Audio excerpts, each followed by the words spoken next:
Good morning, dear students. Today we will discuss the transport of gases. Previous lecture ਦੇ ਵਿੱਚ ਆਪਾਂ ਕੀਤਾ ਸੀਗਾ exchange of gases. Exchange of gases ਦਾ ਮਤਲਬ ਸੀਗਾ ਕਿ ਜਿਹਦੇ ਵਿੱਚ ਅਸੀਂ ਕਹਿੰਦੇ ਹਾਂ ਕਿ ਜਿਹੜੀਆਂ ਬਲੱਡ ਕੈਪਿਲਰੀਜ਼ ਹੈਗੀਆਂ ਨੇ ਉਹ ਕਹਿੰਦਾ ਕਿ ਕਾਰਬਨ ਡਾਈਆਕਸਾਈਡ ਲੈਂਦੀਆਂ ਹੈਗੀਆਂ ਨੇ ਡਿਫਰੈਂਟ ਟਿਸ਼ੂਜ਼ ਤੋਂ ਜਿਹੜਾ ਕਿ ਬਲੱਡ ਲੈ ਕੇ ਆਉਂਦਾ ਹੈਗਾ ਤੇ ਉਹਨੂੰ ਜਿਹੜੀ ਕੀ ਆ ਆਕਸੀਜਨ ਜਿਹੜੀ ਕਿ ਹੈਂਡਓਵਰ ਕਰਦੀਆਂ ਹੈਗੀਆਂ। ਨੈਕਸਟ ਆਪਣੇ ਕੋਲ ਟਰਾਂਸਪੋਰਟ। जैसे सिंपल मीनिंग के विच गल करिए ट्रांसपोर्ट का मतलब कि एक जगह को दूसरी जगह तक किहड़ा कि एक समान को दूसरी जगह तक किहड़ा कि लैके जाना। असीं इत्थे समान किस दी गल कर रहे हैं, ऑक्सीजन की गल कर रहे हैं कि जदों भी कहना कि साडी बॉडी दे कोई भी जिहड़ा कि टिशू है ओड़ा कि फंक्शन परफॉर्म करता तो उस जिहड़े कि सैल हैगे ने कहना कि वेस्ट मटीरियल एक्सक्रीट करते हैगे ने जिन्हों कि असीं कार्बन डाइऑक्साइड कहने हैं जिहदे नाल कि ब्लड जिहड़ा कि है डीऑक्सीजनेटेड हो जाता है। तो कहना कि साडी बॉडी नूं कि एक्टिवेट करने वास्ते कि ऑक्सीजन की बहुत ज़्यादा जरूरत होंदी हैगी जिहदे करके जिथे आपां कहने कार्बन डाइऑक्साइड की कॉन्सनट्रेशन इंक्रीज होंदी हैगी है उत्थे ऑक्सीजन का पहुँचना जिहड़ा कि बहुत ही ज़्यादा जरूरी हो जाता है।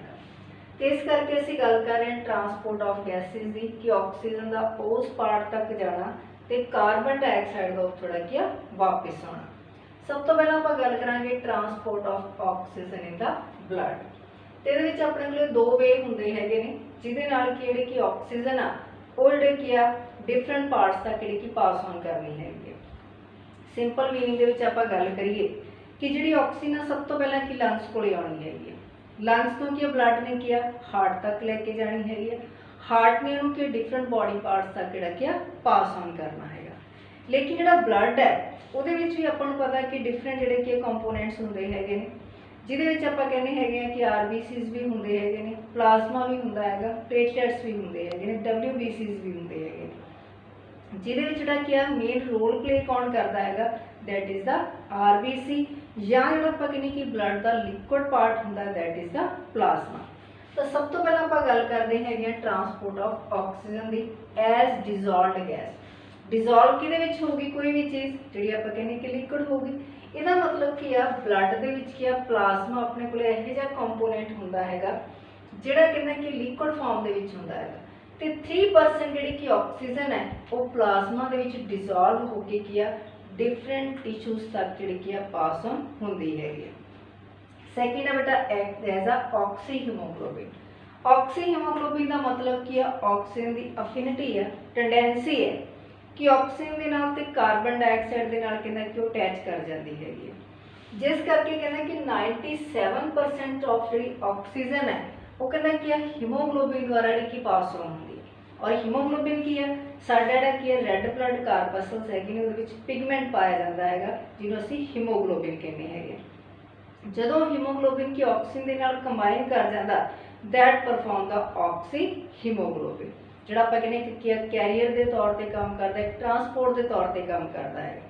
लेकिन जिहड़ा कि वापस आता ट्रांसपोर्ट का मतलब कि किसी चीज़ को छड्ड के जिहड़ा कि वापस आ जाना। तो जिहदे विच आपां गल करदे हीमोग्लोबिन कंसिस्ट करता है ग्लोबिन जिहड़ी कि प्रोटीन होंदी है ते हीम जिहड़ा कि पिगमेंट होंदा है।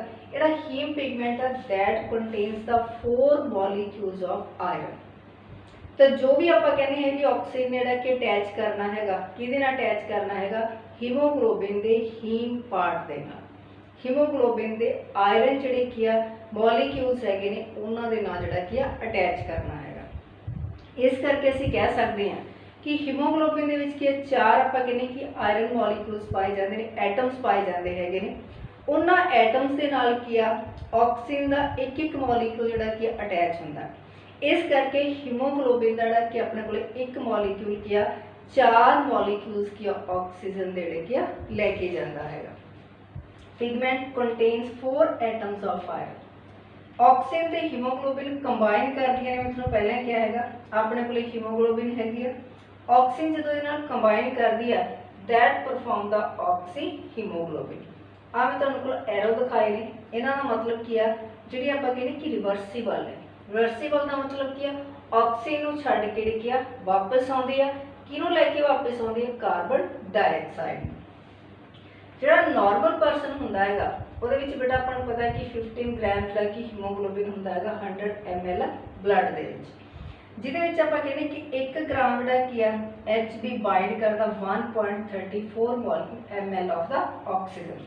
इस करके 100 ml जिहड़ा ब्लड है वो 5 ml ऑफ ऑक्सीजन जिहड़ी की है लैके जांदा हैगा जदों आपां कहने नॉर्मल कंडीशनस हुंदियां।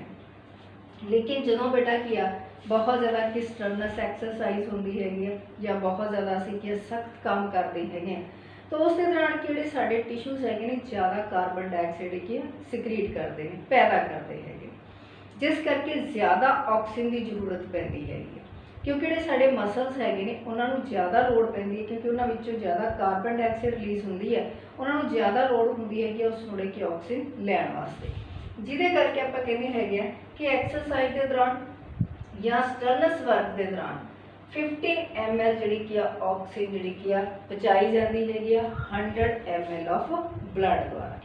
नॉर्मल कंडीशन के 5 ml होंगी है और जो आप कहने बहुत ज़्यादा की स्टर्नस कंडीशनस होंदियां ने तो वो दौरान की 15 ml ऑफ ऑक्सीजन जी की 100 ml द्वारा जोड़ा कि ब्लड है वो द्वारा जी पास ऑन की जाती हैगी।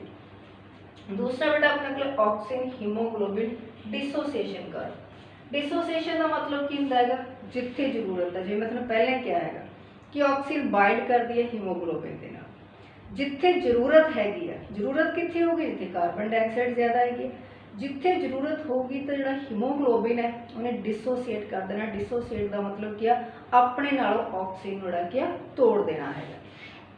तो नेक्स्ट अपने को ऑक्सीजन हीमोग्लोबिन डिसोसिएशन कर्व है the amount of oxygen that can bind with hemoglobin ਜਿਹੜੀ ऑक्सीजन की हीमोग्लोबिन के नाल की बाइंड कर दी उन्होंने पार्शियल प्रैशर ऑफ ऑक्सीजन कहा जाता है। एंड जिन्ने परसेंट हीमोग्लोबिन की ऑक्सीजन के मॉलिक्यूल्स को बाइंड करके लैके जाती हैगी उन्होंने क्या परसेंटेज सैचुरेशन ऑफ हीमोग्लोबिन कहा जाता है। तो जो अपने को ऑक्सीजन जो हीमोग्लोबिन डिसोसिएशन कर्व हैगा वो अपने को किया दोनों का रिलेशन है किदा रिलेशन है पार्शियल प्रैशर ऑफ ऑक्सीजन का ते नाल परसेंटेज सैचुरेशन ऑफ हीमोग्लोबिन का दोनों का क्या रिलेशन होता है। नॉर्मल कंडीशन के जो बेटा अपने को पार्शियल प्रैशर जो डिसोसिएशन कर्व है वो सिग्मोइड फॉर्म के होंदा है एस शेप के होंदा है जिहदे अपने को दिखाया गया है कि अपने को पार्शियल प्रैशर दिते हुए 20 40 60 80 अपने को हीमोग्लोबिन की परसेंटेज दी हुई है। इत्थे अपने को इस जगह के उपर अगर कि कर्व में क्या आपस में मिलाने हैगे पार्शियल प्रैशर दे ते सैचुरेशन ऑफ हीमोग्लोबिन दे तो मतलब क्या 15% जी कि अपने को हीमोग्लोबिन क्या 25 ml जी की ऑक्सीजन जी लैके जाती हैगी।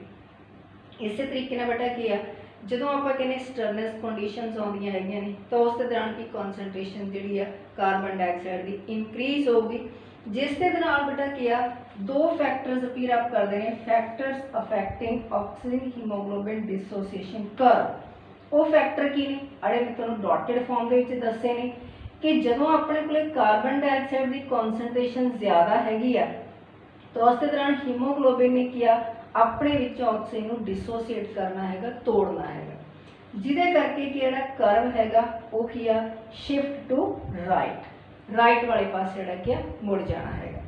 लेकिन जो कि कार्बन डाइऑक्साइड की कॉन्सनट्रेशन घट है तो मतलब कि हीमोग्लोबिन की अफिनिटी हैगी कि वो चांस है कि ऑक्सीजन कि ज्वाइन कर सकती है जिदे करके कर्व किया शिफ्ट टू लैफ्ट चला जाता जिथे ऑक्सीजन कि एक्सेप्ट कर लेंदा है।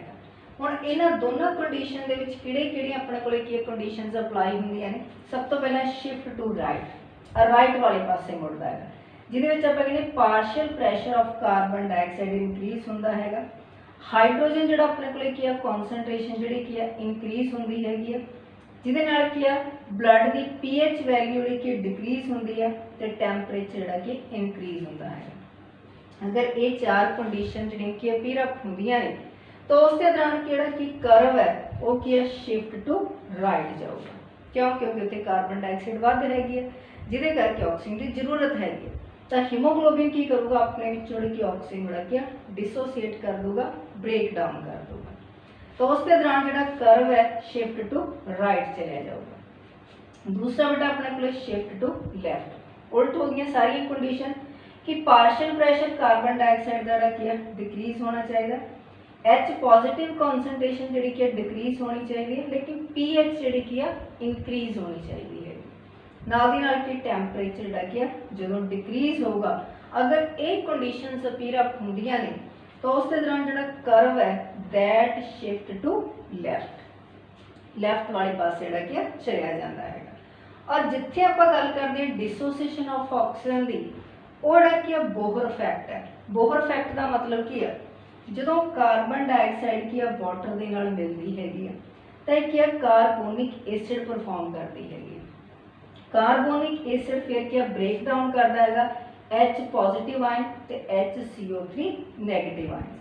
अड़ा एच पॉजिटिव आयन हैगा ये कहना कि जो ब्लड के नाल मिलता है तो ब्लड की pH वैल्यू जो आप किया लोअर कर दिंदा है। जो pH वैल्यू घटती हैगी है तो उसके दौरान की जरूरत पैंदी है इसनूं ऑक्सीजन की, जिदे करके क्या डिसोसीएशन जी ऑक्सीजन अपीयर अप होंदी है, हीमोग्लोबिन उत्थे ऑक्सीजन जोड़ा छड्ड दिंदा है और उस जगह थोड़ी कि कार्बन डाइऑक्साइड जोड़ा चक लेंदा है, कित्थे लेके जाता है दोबारा फिर किया लंग्स तक लेके जाता है for the purification of the that blood.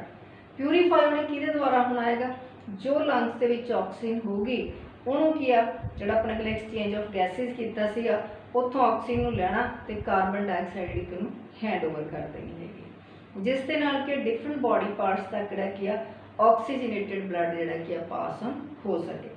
तो यह अपने को की हैगी है that is the transport of oxygen in the blood. Thank you.